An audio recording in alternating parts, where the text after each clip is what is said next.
Hello and welcome to the wonderful world of copyright law. The aim of this video is to explain the meaning of the right to communicate to the public in the context of Australian copyright law and to explore how this particular right may be infringed. It is firstly important to understand that copyright owners are protected by the Copyright Act 1968, which provides copyright owners with certain rights. These rights allow copyright owners to control protected works or subject matters in a number of different ways, including the right to control how, if, or when the work can be communicated to the public. It is also important to understand that this exclusive right to communicate work to the public applies to many types of potentially protected copyright material, including literary, dramatic or musical work, artistic work, sound recordings, films, and broadcasts. Now, in order to understand how this right operates, it is essential to break it down into two main components: the meaning of communicate and the meaning of to the public. The meaning of communicate is actually defined in Section 10 of the Copyright Act itself as to make available online or electronically transmit a work or subject matter. This definition clearly articulates that this right is focused on electronic or digital communication via the internet or through email. It is important to understand that limited scope and narrow definition of communicate.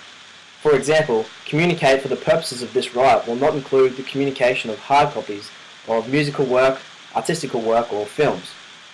The words to the public are also defined in Section 10 of the Copyright Act. The phrase is defined as meaning to include the public within or outside of Australia. As such, material that might be directed to an overseas audience will be included under the scope of this right.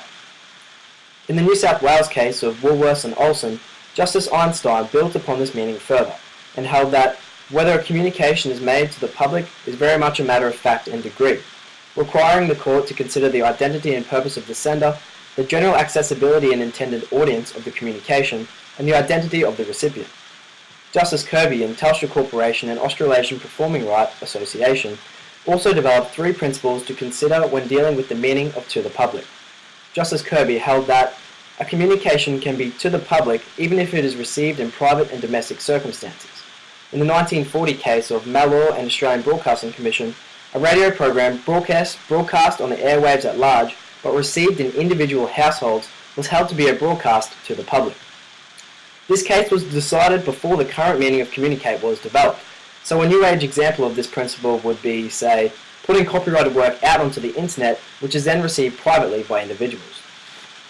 Justice Kirby also held that a communication is more likely to have been to the public when it occurred as part of a commercial activity such that it inflicted economic harm on the copyright owner.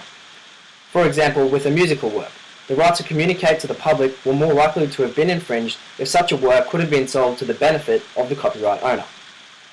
Lastly, a communication is more likely to be made to the public where that communication was made to the copyright owner's public, being the group in which the copyright owner would contemplate as its public for the performance of its work.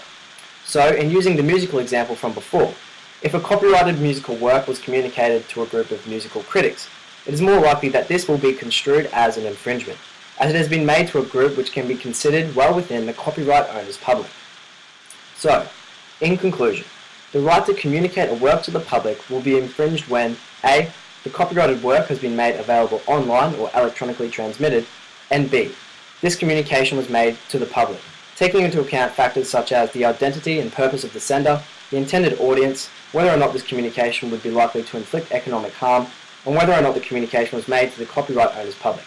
Thanks for listening, and I hope this gave you a little bit more insight into the right to communicate to the public under Australian copyright law. Created using Powtoon.